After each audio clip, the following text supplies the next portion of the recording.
திரு தனியரசு, உங்கள்கிட்ட இருந்தே தொடங்குறேன். 2026 இபிஎஸ்ஸின் சாணக்கியத்தனத்தை பார்ப்பீர்கள். என்ன செய்வார் எடப்பாடி பழனிசாமி உங்க பார்வையில்? அதாவது எடப்பாடியுடைய சாணக்கியத்தனத்தை விட அண்ணன் செல்லூர் ராஜு அரசியல் சாணக்கியர். அதுல நீங்க 10 தோல்வி 11வது இடைத்தேர்தலில் போட்டியிலிருந்து விலகி தப்பித்துக் கொண்ட எடப்பாடி 12வது 2026 சட்டமன்ற பொதுத் தேர்தலில் வரலாறு காணாத தோல்வியை தழுவுவார் அப்படின்னு செல்லூர் ராஜ் என்ன சொல்ல வர்றார். அதற்கு பிறகாவது எடப்பாடி திருந்துவாரா அப்படிங்கிறத பொறுத்திருந்து பார்ப்போம்னு தான் செல்லூர் ராஜ் என்ன பாக்குறாரு. ஆனா செல்லூர் ராஜ் என்ன மாதிரி முக்கியமான பொறுப்புல இருக்கக்கூடியவர்கள், புரட்சி தலைவி அம்மாவை உயிருக்கிறார் நேசிப்பவர்கள் எடப்பாடியிடம் தைரியமாக துணிந்து கட்சியினுடைய இந்த வீழ்ச்சிக்கு தொடர்ந்து எடப்பாடியினுடைய இந்த தோல்வி சாணக்கிய தனத்தை மாற்றிக்கொள்ளும்படி இவர்கள் கோரிக்கை வைக்கணும். ஆனா இதுல என்ன கொடுமைனா, புரட்சி தலைவி அம்மா இருந்த பொழுது கூட சில வினா எழுப்பினவர்கள், ஆலோசனைகளை வழங்கியவர்கள், கேள்வி கேட்டவர்கள் இப்பொழுது எடப்பாடியிடம் கேள்வி கேட்பதற்கு அஞ்சுகிறார்கள் என்றால் பெரிய வியப்பா தான் இருக்கு. ஏன்னா இவங்க மாதிரி முக்கிய தலைவர்களே எடப்பாடியிடம் களத்தில் நடக்கிற நிலவரத்தை பத்தி எடப்பாடியிடம் நேரா சொல்லாம செல்லூர் ராஜன் நாங்களும் கூவி வாக்கு கேட்டோம், டாக்டர் சரவணனுக்கு யாரும் வாக்களிக்கல, பல்வேறு சமூகங்களை சுட்டி காட்டி அது தேசிய அளவில் பிரதமரை முடிவு செய்கிற இடத்தில் இருந்ததனால் அந்த சமூகங்கள் எல்லாம் பாஜகவுக்கு மோடிக்கு வாக்களித்தார்கள். சிறுபான்மை சமூகத்தினர் இன்னும் எங்களை நம்பவில்லை, அவர்கள் எல்லாம் இந்திய கூட்டணிக்கு வாக்களித்து விட்டார்கள். அப்ப அவரு ராகுல் பாராட்டுறாரு, அப்புறம் முதலமைச்சரை பாராட்டுறாரு, பல நிலைகள்ல அப்படி போறாரு. அவருக்கு தெரியுது யதார்த்தத்துல எடப்பாடியின் முகத்தை காட்டி எடப்பாடியினுடைய இந்த தலைமையின் கீழ் இரட்டை இலை சின்னத்திற்கு நாம் வெற்றியை தேடி தர முடியாது என்று செல்லூர் ராஜனுக்கு தெரியும். ரைட். எனக்கு ஒரு சந்தேகம் திரு தனியரசு, இப்ப இந்த விஷயத்துல என்ன கேள்வி எழுப்பணும் செல்லூர் ராஜ் எடப்பாடியை நோக்கி நீங்க நினைக்கிறீங்க? இப்ப மதுரையில ஏன் 3வது இடம் வந்திருக்கீங்க, ஒரு உதாரணத்துக்கு தான் கேட்கிறேன், 3வது இடம் ஏன் வந்திருக்கீங்கன்னு அவர் கேட்கிறாரு. செல்லூர் ராஜு பதில் சொல்றாரு. 2 விஷயம் சொல்றாரு. ஒன்னு, சில சமூகங்கள் பிரதமர் வேட்பாளரை பார்த்து மோடி அவர்களுக்கு வாக்களிச்சுட்டாங்க. இன்னொரு பக்கம் சிறுபான்மையினர் ராகுல் காந்திக்கு வாக்களிக்கணும்னு வாக்களிச்சிட்டாங்க, நம்ம அந்த இடத்துக்கு வந்துட்டோம்னு. இப்போ நீங்க சொல்ற மாதிரி அதிமுக ஒருங்கிணைஞ்சு ஓபிஎஸ்ஓ சசிகலாவோ இல்ல டிடிவி தினகரனோ ஒருங்கிணைஞ்சு ஒரு அதிமுகவா நின்றிருந்தாலும் நீங்க சொல்லக்கூடிய அதே சமூகம் பிரதமர் மோடிக்கு தான் வாக்களிச்சிருப்பாங்க, சிறுபான்மையினர் ராகுல் காந்திக்கு தான் வாக்களிச்சிருப்பாங்க. அப்ப நீங்க சொல்ற மாதிரி அதிமுக ஒருங்கிணைஞ்சு நின்றிருந்தாலும் அங்க என்ன லாபம் வந்திருக்கும்? இதை என்ன கேட்கணும் செல்லூர் ராஜு எடப்பாடி பழனிசாமி கிட்ட? அதுதான் இப்ப அதுல இன்னும் செல்லூர் ராஜ் என்ன ரொம்ப கவனமா இன்னொரு நிலையில இருந்து தவறாரு. அதாவது முக்குளத்து பெரும்பான்மை சமூகம், முக்குளத்து சமூகத்தினுடைய 95 விழுக்காடு வாக்குகள் இரட்டை இலை சின்னத்துக்கான வாக்குகள். ஏன்னா அது மாயத்தேவர் ஐயா புரட்சி தலைவர் காலத்தில் கட்சி துவங்கிய காலத்தில் திண்டுக்கல் இடைத்தேர்தலில் மாயத்தேவர் ஐயா அதிமுகவின் இரட்டை இலை சின்னத்திற்கு மகுடமாக இருந்து வெற்றியை துவக்கிய காலத்தில் இருந்து புரட்சி தலைவி அம்மா மறைவுற்ற வரை ஒட்டுமொத்த முக்குளத்து சமூகத்தின் பெருவாரியான ஆதரவும் களத்துல இரட்டை இலையை அதிமுகவை சார்ந்திருந்த வாக்கு. அப்ப எடப்பாடியுடைய தலைமையில் இருக்கிற இந்த தலைமையை ஒட்டுமொத்தமாக முக்குளத்து சமூகம் சந்தேகத்தோடு, இன்னும் சொல்ல போனால் அண்ணா திராவிட முன்னேற்ற கழகத்தில் தன் சமூகத்துக்கு இருந்த முழு அதிகாரத்தையும் தன்னுடைய சமூகத்தை சார்ந்து சமூகத்தின் அடையாளத்தோடு புரட்சி தலைவியோட நிழலாக இருந்து இதயமாக இருந்த சின்னம்மா அவர்களோ சாதி பார்த்து இயக்கத்தை நடத்தவில்லை என்றாலும் கூட அந்த அதிமுகவுக்கு தாங்கள் செய்த தியாகம் இருக்குல்ல, இப்ப சின்னம்மா, டிடிவி, ஓபிஎஸ் இவர்கள் அதிமுகவை ஒரு இரும்பு கவசமாக இருந்து வலிமையாக வழிநடத்தி தமிழ்நாட்டில் மக்கள் பேராதரவோடு இந்த கட்சி பெருநம்பிக்கை பெற்ற ஒரு கட்சியாக இருந்த ஒரு ஆளுமைகள், இந்த ஆளுமைகளை எடப்பாடி திட்டமிட்டே வெளியேற்றிவிட்டார். ரைட். அதனால நீங்க சொல்லக்கூடிய முக்குளத்து சமூக மக்கள் அதிமுகவை நம்பலன்னு சொல்றீங்கல்ல. இப்ப திருப்பூர்ல இருக்கக்கூடிய திரு தனியரசு அவர்களுக்கு இந்த களம் புரியுதுன்னா, அந்த ஊர்ல இருக்கக்கூடிய செல்லூர் ராஜுவுக்கோ இல்ல ஆர்பி உதயகுமாருக்கோ இல்ல சுற்று வட்டாரத்தில் இருக்கக்கூடிய மற்ற திண்டுக்கல் சீனிவாசனுக்கோ மற்ற தலைவர்களுக்கோ அங்க இருக்கக்கூடிய கள நிலவரம் தெரியாதா? ஆர்பி உதயகுமார் எதிர்கட்சி துணைத் தலைவரா இருக்கிறாரு, இதெல்லாம் அவங்க எடப்பாடிட்ட சொல்லியிருக்க மாட்டாங்களா? அதை அவங்க கன்சிடர் பண்ணியிருக்க மாட்டாங்களா? அப்போ வெளியில இருந்து தான் நம்ம இதெல்லாம் பேசிட்டு இருக்கிறோமா, ஒரு பிம்பத்தை கிரியேட் பண்றோமா? அல்லையா, இப்ப எனக்கு தெரியும் திண்டுக்கல் சீனிவாசன், நத்தம் விஸ்வநாதன், அப்புறம் அதே மாதிரி நீங்க சொன்ன மாதிரி ஆர்வி உதயகுமார், அப்புறம் செல்லூர் ராஜன் செல்லப்பாண்ண, இவங்க எல்லாருமே அவங்களுக்கு எல்லாம் தெரியும். அதாவது இவங்க குடும்பத்திலேயே ரெட்டலைக்கு வாக்களிக்க மாட்டாங்க. இப்ப நான் சொல்ற இந்த அமைச்சர்கள் எல்லாம், நீங்க நான் சொன்ன அமைச்சர்கள் எல்லாம் கூட அவர்களே இரட்டை இலை சின்னத்துக்கு வாக்களிக்க மாட்டார்கள். இன்னும் சொல்ல போனா இந்த அமைச்சர்கள் மாவட்ட செயலாளர்களே ரெட்டலைக்கு வாக்களிச்சிருக்க மாட்டாங்க. நான் சொன்னது 5 பேர் இருக்காங்க இல்லையா, அதிமுக எடப்பாடியுடைய வலதுங்கிற இடமா இருக்கிறவங்க. ஏன்னா அவங்களுக்கு தெரியும் எடப்பாடி இந்த கட்சியை கரை சேர்க்க மாட்டார், எடப்பாடியின் தலைமையில் இந்த கட்சி ஆட்சி அதிகாரத்தை கைப்பற்றாது. சரி, கைப்பற்றாதுன்னா நீங்க சொல்றீங்க இல்லங்க, உங்க கூட வந்துடலாம். இப்ப புகழேந்தி இருக்காரு, ஒருங்கிணைப்பு குழுன்னு ஆரம்பிச்சு அவங்க கூட சேர்ந்து வேற ஏதாவது கூட பண்ணலாம்ல. எதுவுமே சொல்லாம 2026ல சாணக்கியத்தனத்தை பார்ப்பீங்கன்னு ரொம்ப போல்டா சொல்றாரு செல்லூர் ராஜுன்னா, இப்ப நீங்க தான் வெளியில இந்த மாதிரி ஒரு பிம்பத்தை கிரியேட் பண்றீங்களா? அவங்க எல்லாம் நல்லா தான் இருக்கிறாங்களோ? இல்லையே, இப்ப அவங்க எல்லாம் கூடவே இருக்கிறதுனாலதான் எடப்பாடி தோற்கடிக்க முடியுது. இப்ப இவங்க வெளியே வந்துட்டாங்கன்னா அதை சாத்தியப்படுத்த முடியாது.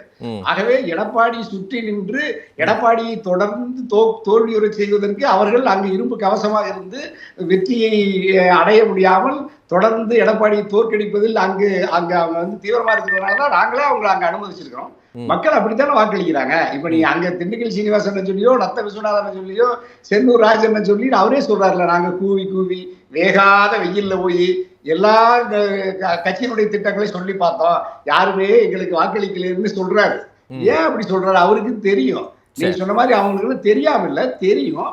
ஆனா எடப்பாடி தெரிஞ்சிக்க மாட்டேங்கிறார். எடப்பாடி பிடிவாதமா இருக்கிறார்.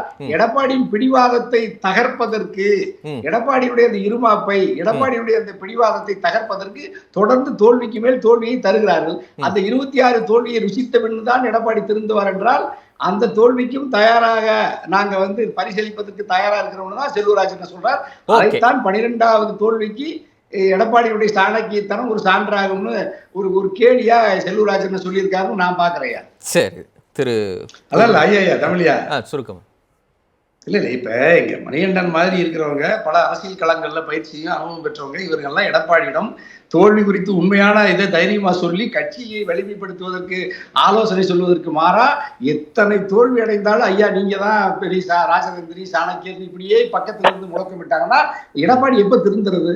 அது மட்டும் இல்ல, இப்ப சின்னமா வந்து காசி ராமேஸ்வரம் ஆலயங்களில் போய் இறைவனை வழிபடுவது, பிறகு மக்களை வாக்காளர் பெருமக்களை சந்தித்து நீதி கேட்பது, இந்த இரண்டுக்குமே நீங்க வந்து அது வந்து பலன் தரலன்னு நீங்க எப்படி மணிகண்டன் சொல்றீங்க? உங்க எடப்பாடியினுடைய விருப்பத்தை, எடப்பாடியினுடைய அந்த அந்த பிடிவாதத்தை தளர்ப்பதற்கு தோல்வியை யார் தருகிறார்கள்? இறைவனும். நீங்க சொல்றீங்க ஆலயங்களை வழிபடுவதால் வெற்றியை, எடப்பாடியுடைய வெற்றியை இறைவன் தடுக்கிறார், புரட்சித் தலைவர் அம்மாவுடைய வேண்டுதல். அதே மாதிரி வாக்காளரை மக்களை சந்திக்கிறார், ஓபிஎஸ் டிடிவி மக்களை வாக்காளரை சந்திக்கிறார்கள். அவர்கள் தொடர்ந்து எடப்பாடியை தோல்வியிட செய்கிறார்கள். இவர்களுக்கு எடப்பாடியை திருந்துவதற்கு தொடர்ந்து அடிமேல் அடியை வீழ்த்தியே வருகிறார். ஆகவே நீங்க அந்த ஆலய பயணமும் வாக்காளரை மக்களை சந்திப்பதிலும் பலன் இருக்கிறது. எடப்பாடிக்கு தான் பலன் இல்லை. அப்படிங்கிறதுனால நீங்க மணிகண்டனெல்லாம் எடப்பாடியை திருத்துவதற்கு ஆலோசனை வழங்குமாறு ரொம்ப அன்போட கேட்டுக்கிறேன். சரி, நன்றி திரு தனியரசு. நிறைய வேலைகள் நடந்துகிட்டு இருக்கு. ஒரு பக்கம் முக்குளத்து சமூகம் ஓட்டு போடலை அப்படின்னா அவங்கள கட்சிக்குள்ள இழுக்கிறதுக்கு வேலைகள் நடந்துகிட்டு இருக்கு. கூட்டணிக்கான பல மறைமுக விஷயங்கள் நடந்துகிட்டு இருக்கு. எல்லாம் நடந்துகிட்டு இருக்கு. அவரோட சாணக்கியத்தனத்தை இனிமேல் பார்க்க தான் போறீங்க அப்படின்னு. அப்புறம் மறுபடியும் ஏன் அவர் மேல அவநம்பிக்கை சொல்லிட்டே இருக்கீங்க தனியரசு? இல்லையா, இப்ப ஏதாவது இப்ப நம்ம இவ்வளவு பேர் உலகமே சொல்லுது எடப்பாடி நீ தோத்துக்கிட்டே இருக்கிறப்பா, நீ வந்து ஒரு அதிமுகவுக்கு மிகப்பெரிய ஒரு மக்கள் இயக்கத்துக்கு விபத்தெல்லாம் நீங்க ஒரு பொதுச் செயலாளராக வந்துட்டீங்க, நாட்டுக்கு முதலமைச்சராகவே வந்துட்டீங்க, பரவாயில்ல. உங்க பக்குவப்பட்டு ஜனநாயக பண்புகளோட கட்சியின் நலன் கருதி, தமிழ்நாட்டின் நலன் கருதி, திராவிட கருத்தியல் கோட்பாட்டு சித்தாந்த வலிமை பெற வடநாட்டு பாஜக மாதிரியான இந்துத்துவ இயக்கங்கள் இங்கு அதனுடைய வளர்ச்சியை தடுத்து நிறுத்துவதற்கு எடப்பாடி ஒரு அந்த பரந்த நோக்கத்தோட தன்னுடைய சக கட்சி நிறைய அரவணைக்கணும், கூட்டணி கட்சிகளை அரவணைக்கணும். சரி, நீங்க ஆதரிக்கக்கூடிய டிடிவி தினகரனோ இல்ல ஓபிஎஸ்ஓ வந்து இன்னைக்கு வடநாட்டு, நீங்க சொல்லக்கூடிய அதே வடநாட்டு பாஜக கூட தானே நின்றுகிட்டு இருக்கிறாங்க. அவங்களா வெளியேற்ற வரைக்கும் நான் கூட்டணியில இருப்பேன்னு தானே ஓபிஎஸ் சொன்னாரு. அப்ப அதெல்லாம் உங்களுக்கு திராவிட கருத்தியலுக்கு எதிராக தெரியலையா? அது எடப்பாடி வீழ்த்துறதுக்காக.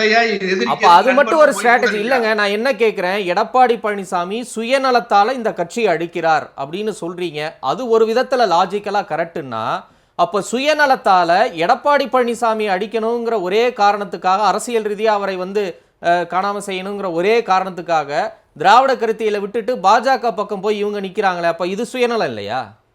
வேற வழி என்னையா, எடப்பாடி பழனிசாமிக்கு ஒரு சுயநலம் இருக்குன்னா இப்ப இவங்களும் சுயநலவாதிகள் தானே. அப்ப இவங்க எல்லாரும் ஒண்ணு சேர்ந்து கூட்டு அதிமுகவை மீட்டெடுப்போம்னா எப்படி மீட்டெடுக்க முடியும்? அதே இல்ல தமிழரசையா, உங்களுக்கு நல்லா தெரியும் பாஜகவை பத்தி, மோடி அமித்ஷாவுடைய அரசை பத்தி. அப்ப அவங்க என்ன சொன்னாங்கன்னா, டிடிவியோ சின்னம்மாவோ பாஜகவுக்கு அடிபணியாம இருந்ததுனாலதான் கிட்டத்தட்ட இந்தியாவிலேயே அப்படி ஒரு 170 வாகனங்கள்ல 180 இடங்கள்ல 2000 பேர் வருமான வரித்துறையும் அமலாக்கப்பிரிவுத்துறையும் ரைடு நடத்துறது டிடிவிக்கு சின்னமாவுக்கும் தான். சிறைப்படுத்துறது சின்னமாவை டிடிவி திகார் செயலில் அடைச்சு வச்சது இந்த மோடி பாஜக அரசு தான், அமித்ஷா அரசு தான். அப்ப எடப்பாடி எல்லாம் சந்தோஷப்பட்டு பட்டாசு வெடிச்சு இனிப்புகளை பரிமாறிட்டு இருந்தாங்க. தன்னுடைய கட்சிக்காரங்க வடநாட்டு கட்சியிடம் சரணடையாமல் அதிமுகவை புரட்சி தலைவரும் புரட்சி தலைவி அம்மாவும் தந்தை பெரியாரும் பேரறிஞர் அண்ணாவும் கட்டி காத்த அதன் வழியில் கொண்டு செல்ல வேண்டும் என்று கருதிய சின்னமாவை டிடிவி தான் பாஜக நசுக்கியது. அதே திகார் ஜெயில வச்ச பாஜக கூட தானே இன்னைக்கு டிடிவி கூட்டணியில இருக்கிறாரு. அப்ப அது எடப்பாடி தான் இல்லையா மோசமா? அப்ப எடப்பாடி அல்லையா? இப்ப எடப்பாடி திகாரி கொண்டு போகணும்னா வேற வழி என்ன வழி இருக்கு?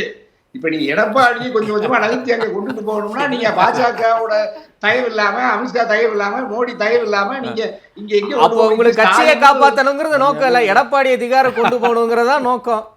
இப்ப எடப்பாடி திகாருக்கு போயிட்டாலே கட்சி காப்பாற்றப்படும் இல்லையா? நீங்க பாஜக நாங்க சொல்றோம், இப்ப நானோ புகழேந்திரனோ எங்க மணிகண்டனோ பொன்பில்சனையோ எங்க டாக்டர் நாங்கெல்லாம் என்ன சொல்றோம், பாஜக வேண்டாம், சின்னமா டிடிவி ஓபிஎஸ் எடப்பாடி ஒன்னா இருப்போம், பாஜகவை கடுமையா எதிர்ங்கிறேன் நான். திமுகவையும் பாஜகவையும் நேருக்கு நேரா எதிர்ங்க. ஆளுநருடைய அத்துமீறலை, மாநில கூட்டாட்சி, நீட்டு, பல்வேறு சிக்கல்கள்ல தேசிய அளவில் கருத்து சொல்லுங்க. அப்ப நீங்க கட்டாயமா நீங்க இல்ல மணிகண்டனையா இப்ப நீங்க சீமானும் வரமாட்டாட்டீங்க. அப்புறம் 25 விழுக்காடுக்கு மேல இனிமேல் எந்த கட்சியும், அதாவது எடப்பாடி உட்பட அதிமுக பெற முடியாதுன்னு சொல்லிட்டு உள்ளபடியே வராது. 2 கட்சிகளோட மேக்சிமம் 30% மேல தமிழக அரசியல் களமா சும்மா கண்ணை மூடிட்டு கோட்பாடு கதை விட்டுட்டு இருக்காதீங்க.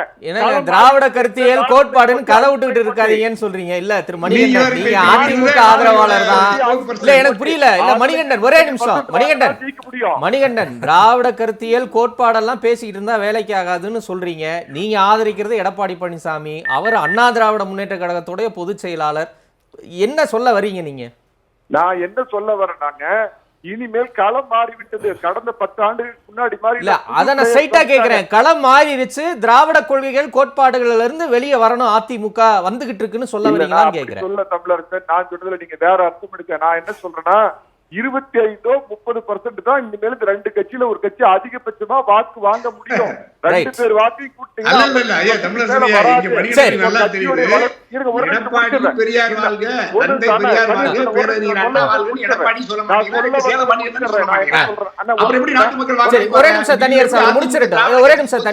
மணிகண்டன் சில வார்த்தைகள். முதலில் தோற்கடிக்கப்பட வேண்டியவர் எடப்பாடி தான். கட்சியை விட்டு வெளியேற்றப்பட வேண்டியவர் எடப்பாடி. தனியரசு ஒரே நிமிஷம். ஓபிஎஸ் எல்லாம் ஒரு இடத்துல வரணும். திரு தனியரசு, உங்களுடைய நிறைவு கருத்து சுருக்கமா? இல்லையா, இப்ப நான் இப்படி எல்லாம் அவ்வளவு இலகுவா கடந்து போற கட்சி அதிமுக இல்லையா? 8 கோடி தமிழ்நாட்டு மக்களை காவல் அரணாக காத்து இந்தியாவுக்கு வழிகாட்டிய மகத்தான மக்கள் பேர் இயக்கம் அதிமுக.